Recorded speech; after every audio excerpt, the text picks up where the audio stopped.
오늘 본문은 바로 압달락의 연장선상에 있습니다.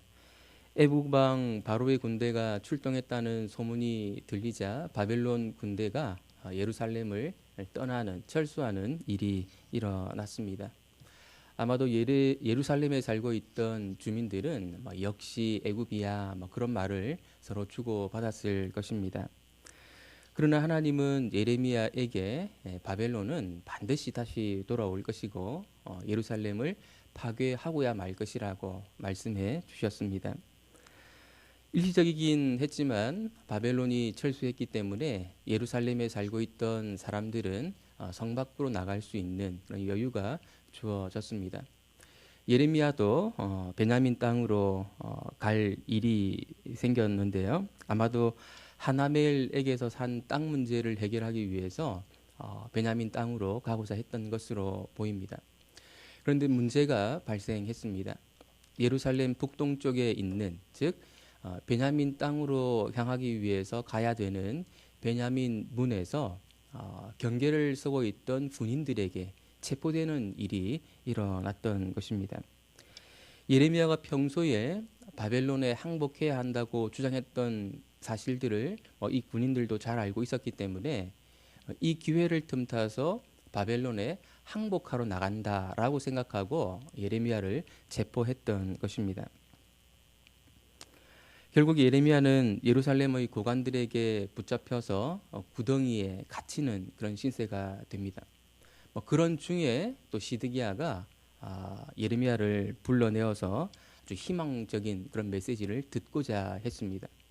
시드기야 왕이 듣고자 했던 것은 예레미야가 하나님께 간절히 기도하고 하나님의 뜻을 좀 바꾸어서 바벨론에 의해서 유다와 예루살렘이 멸망하지 않는다는 확답을 받아내는 것이었습니다. 그렇게 예레미야가 기도하도록 몇 번을 요청을 했었거든요. 그러나 예레미야의 메시지는 이전과 같았습니다. 바벨론에 의해서 예루살렘이 유다가 멸망할 것이라는 그런 메시지는 변하지 않았습니다. 그래서 결국에 감옥 뜰에 갇히게 되죠. 예레미야가 감옥 뜰에 갇혀 있을 때에 오늘 본문에 등장하는 4명의 고관들이 예레미야의 일로 왕을 찾아오게 됩니다. 그 4사람은 mat단의 아들 스바디아와 바스울의 아들 그다랴와 셀레미야의 아들 유갈과 말기야의 아들 바스훌이었습니다. 이 사람들은 성경 다른 부분에 등장하지 않기 때문에 이 사람들에 대해서는 우리가 잘 알지 못합니다. 분명한 것은 이들이 자기의 요구를 관철시키기 위해서 왕을 찾아올 만큼 자신감이 있었고 또 영향력도 있었던 사람들이었다는 사실입니다.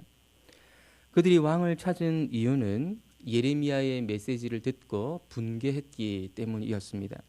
본문은 예레미야가 이미 수차례 언급했던 메시지를 다시 한번 요약해서 소개해 주고 있습니다. 이 성에 머무는 자, 즉 바벨론과 맞서 싸우려고 하는 자는 죽을 것이고 바벨론에 항복하는 자는 산다. 그리고 하나님께서 이 성을 바벨론에 넘긴다고 말씀하셨다. 그런 메시지였습니다. 고관들이 볼 때 예레미야가 전한 이 메시지는 말도 안 되는 소리였습니다. 바벨론에 항복해야 한다는 말도 말도 안 되는 소리였지만 하나님이 바벨론에 이 성을 넘기셨다는 말은 더 말도 안 되는 그런 소리라고 그들은 생각했습니다. 친 바벨론 인사의 헛소리 정도 그렇게 생각을 했던 것이죠. 그래서 고관들은 시드기야 왕에게 이렇게 요구를 합니다. 4절 말씀을 보시면 이에 그 고관들이 왕께 아뢰되 이 사람이 백성의 평안을 구하지 아니하고 재난을 구하오니 청하건대 이 사람을 죽이소서. 그가 이같이 말하여 이 성에 남은 군사의 손과 모든 백성의 손을 약하게 하나이다. 그들은 예레미야를 죽여야 한다고 왕께 호소했습니다. 그리고 예레미야를 죽여야 한다고 얘기했던 그 이유를 우리가 좀 생각해 볼 필요가 있겠는데요. 첫 번째 이유는 예레미야가 백성의 평안을 구하지 않고 재난을 구하기 때문이라는 것입니다. 그러니까 이들의 말에 의하면 예레미야는 백성들의 평안을 구하는 일을 해야 마땅하다는 것이죠. 두 번째 이유는 군인들과 백성들의 사기를 꺾기 때문이라는 것입니다. 그러니까 이들의 말에 의하면 예레미야는 이들이 바벨론과 맞서 싸울 수 있도록 자신감을 고취시켜 주는 것이 마땅하다는 것입니다. 물론 여기에 언급되지는 않았지만 전제가 있습니다. 그들은 또는 우리는 하나님의 백성이기 때문에 이래야 하는 것이 마땅하다라는 것이죠. 이 사람들은 유다와 예루살렘을 아끼는 것이 분명합니다. 이 사람들을 우리는 민족주의자 또는 애국자라고 말할 수 있습니다. 이 사람들은 유다가 망하지 않는 것과 여호와 신앙을 같은 것이라고 생각하는 사람들입니다. 다시 말해서 유다를 사랑하는 것이 곧 하나님을 사랑하는 것과 같은 것으로 생각하는 그런 사람들이었습니다. 유다를 사랑하는 것이 하나님을 사랑하는 것과 같을 때가 있고 같지 않을 때가 있습니다. 유다가 하나님의 뜻을 따라서 온전히 살아갈 때, 그때는 유다를 사랑하는 것이 하나님을 사랑하는 것일 수 있는 것이지요. 이 사람들에 대한 평가는 이후에 등장할 에벳멜렉이라는 사람과 비교될 때 더 분명하게 드러나게 될 것입니다. 마지막 정리하는 부분에서 이 사람들에 대해서 한번 평가해 보려고 합니다. 왕은 고관들의 제안을 흔쾌히 수락했습니다. 고관들의 제안과 예레미야에 대한 자신의 불쾌한 감정이 잘 맞아떨어졌기 때문이었을 것입니다. 예레미야를 하나님과 소통하는 참 선지자로 알고 있지만 예레미야가 자신이 원하는 하나님의 대답을 전달해 주지 않기 때문에 거기에 대한 불쾌한 감정이 있었던 것을 우리가 알고 있습니다. 예레미야의 생사를 손에 쥔 고관들은 예레미야를 구덩이에 던져 넣기로 합니다. 말 그대로 구덩이에 던져 넣는 것은 아니고 줄에 달아서 내렸습니다. 이 구덩이는 꽤 깊었던 것 같습니다. 예레미야를 바로 처형하지 않고 죽여야 한다고 말을 했으면 처형할 수도 있었을 텐데 바로 처형하지 않고 구덩이에 넣기로 한 그 이유가 무엇일까요? 서서히 죽어가는 고통을 맛보게 해주려고 그랬던 것일까요?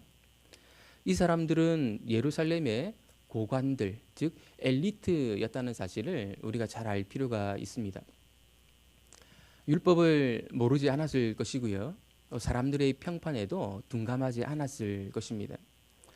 예레미야가 죽어야 한다고 말했지만 자신들의 손에 피를 묻히고 싶지는 않았던 것입니다. 그러나 반드시 죽을 수밖에 없는 곳, 그곳에 가두기로 했던 것이지요. 그렇게 함으로써 누군가의 피를 흘렸다는 죄책감으로 시달리고 싶지 않았던 것입니다. 사실 이렇게 한 행위 자체가 그들이 정당하지 못하다는 사실을 드러내는 것입니다. 죽어야 하는 것이 마땅하다면 손에 피 묻히는 것을 주저하거나 피할 이유가 없기 때문에 그런 것이죠. 예레미야가 들어간 구덩이는 진창 구덩이였습니다. 진창이라고 하는 것은 오염된 더러운 진흙 이런 의미인데요.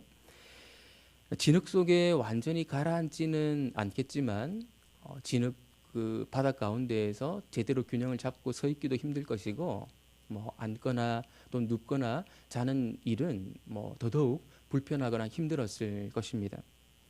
캄캄한 어둠 속에서 굶주림, 탈수, 저체온증의 위험을 겪으면서 죽음의 공포에 예레미야는 직면했을 것입니다.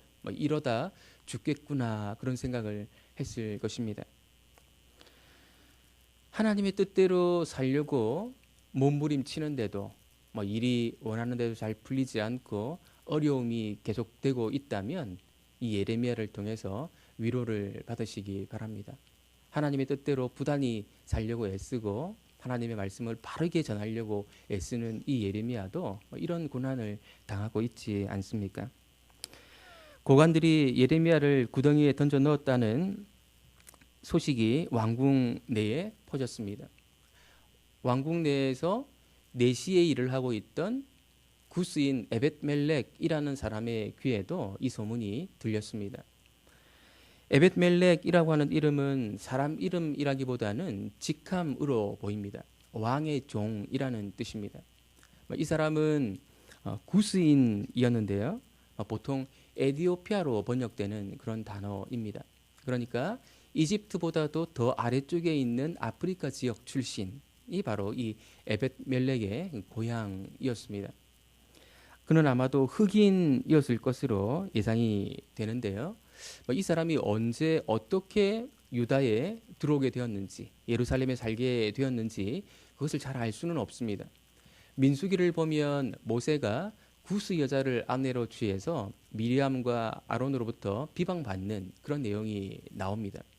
그리고 사무엘 하를 보면 요압이 압살롬을 죽이고 압살롬이 죽었다는 소식을 다윗에게 알리는데 구스 사람을 보내서 그 소식을 전하게 합니다. 그러니까 구스 사람이 유다에 들어오게 된 것은 꽤 오래된 일이었던 것으로 우리 추측해 볼 수 있습니다. 그렇다면 유다 백성들의 관습과 문화에 대해서도 어느 정도 잘 알고 있는 그런 사람이었다고 생각해 볼 수 있을 것 같습니다. 이방인이었지만 상당히 유다화된, 유대인화된 그런 사람이었다, 이렇게 볼 수 있다는 것이죠. 그는 고관들이 예레미야에게 행한 일을 듣고 왕에게로 나아갔습니다. 4명의 고관들이 왕께 나아간 것과 모양은 비슷하지만 차이가 있습니다. 고관들만큼 이 사람은 영향력을 갖고 있는 그런 사람은 아니었습니다. 왕 앞에 나가기 위해서 큰 용기를 발휘해야 했을 것입니다. 신분에 대한 자신감이 아니라 믿음이 필요했을 것입니다. 그때의 왕은 베냐민 문에 앉아 있었습니다. 베냐민 문은 아까도 말씀드린 것처럼 예루살렘에서 베냐민 땅으로 가기 위해서 거쳐야 되는 그런 문이었는데 보통 이런 문에서 재판이 이루어졌었거든요. 아마도 시드기야 왕이 이곳에서 백성들을 재판하기 위한 그런 현장 가운데 있을 때에 그 기회를 틈타서 에벤멜렉이 왕께 나아가고자 했는지도 모르겠습니다. 재판을 하고 있는 그 시점은 왕이 가장 이성적일 때일 것이고 또 공정함의 그 감정이 가장 차올라 있는 그런 시기이기 때문에 그런 것이죠. 9절 말씀을 보면 내주 왕이여 저 사람들이 선지자 예레미야에게 행한 모든 일은 악하니이다. 성중에 떡이 떨어졌거늘 그들이 그를 구덩이에 던져 넣었으니 그가 거기에서 굶어 죽으리이다 하니. 에벤멜렉이 왕에게 한 얘기는 2가지 정도였습니다. 고관들이 한 행위는 악한 일이다라는 것이고 이대로 두면 예레미야는 굶어 죽을 수 있다라는 것입니다. 그리고 예레미야가 죽을 죄를 지은 것도 아닌데 그 사람들이 예레미야를 죽이려 한다, 그런 의사를 전달했습니다. 고관들이 예레미야를 지칭할 때에는 선지자라고 지칭하지 않고 이 사람 이렇게 지칭을 했는데 에벤멜렉은 선지자 예레미야라고 호칭하고 있습니다. 아마도 에벤멜렉은 예레미야가 전한 메시지가 하나님으로부터 온 메시지라고 생각했던 것이 분명해 보입니다. 유다가 바벨론에 멸망한다는 메시지를 들은 에벤멜렉은 하나님이 그렇게 하실 수도 있다라고 생각을 했습니다. 그래야 주권자 하나님이고 이스라엘의 왕이신 하나님이신 거죠. 유다가 절대 멸망하면 안 된다라고 주장하는 것은 민족주의자적 발상이지 여호와 신앙은 아니라고 그는 생각했던 것으로 보입니다.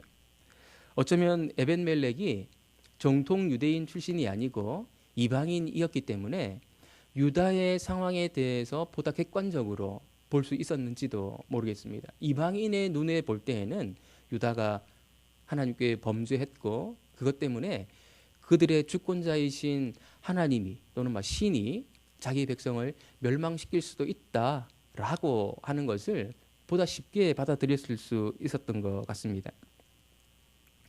시드기야 왕은 에벳멜렉의 말에 동의를 했는지 30명을 데리고 가서 예레미야를 구하라고 말합니다.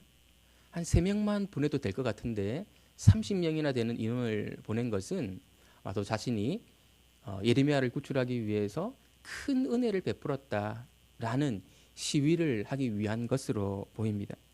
시드기야 왕이 예레미야를 살린 이유는 내일 본문에서 드러나게 되겠지만 하나님의 뜻이 혹 바뀌지 않았는지 그것을 알기 위해서였습니다. 그러니까 이기적인 목적에서 예레미야를 구출하려고 했다는 것이죠. 어쩌면 하나님께 이것을 시위하고 싶었는지 모르겠습니다. 내가 예레미야를 죽이지 않고 구출해 주었으니 당신도 나를 또 예루살렘을 바벨론으로부터 구출해 주는 것이 마땅하지 않느냐. 그것을 흥정하기 위해서 예레미야를 구출해 준 것으로 생각해 볼 수 있습니다.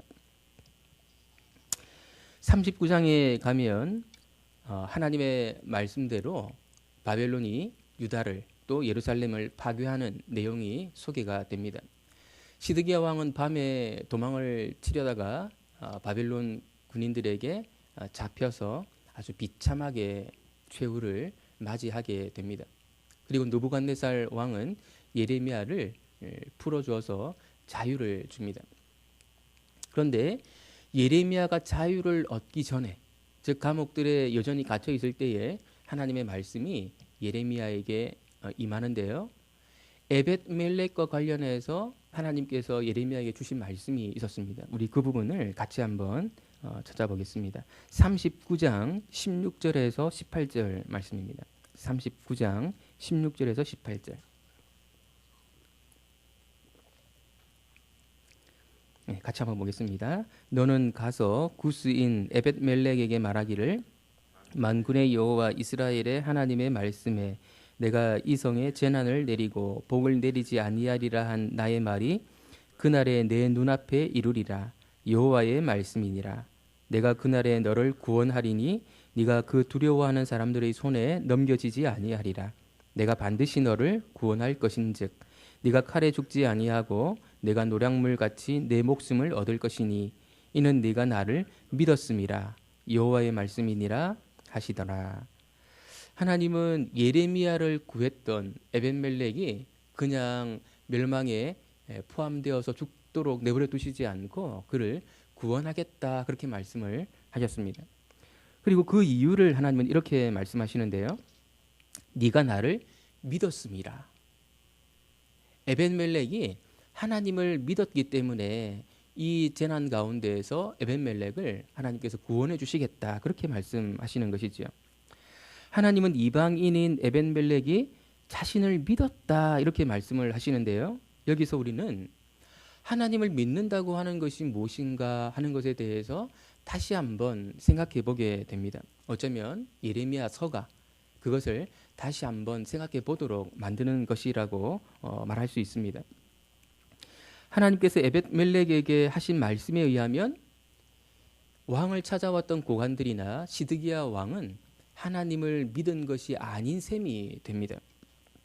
그들은 율법을 알았고 하나님께 정기적으로 제사를 드렸습니다.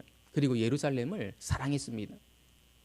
시드기야 왕은 예레미야에게 기도를 부탁해서 바벨론에 의해서 유다가 멸망하지 않게 해달라고 요청을 했습니다. 기도의 능력, 기도의 위력을 알고 있었던 사람이라는 뜻입니다. 그런데 하나님에 의하면 이것은 하나님을 믿는 것이 아니라는 것입니다. 적어도 현재의 문맥에서 하나님을 믿는다고 하는 것은 하나님께서 예루살렘이 멸망한다고 말씀을 하시면 아멘하고 멸망할 것을 받아들이는 것. 그래서 어딘가로 피하라고 하면 피하는 것, 항복하라고 하면 항복하는 것.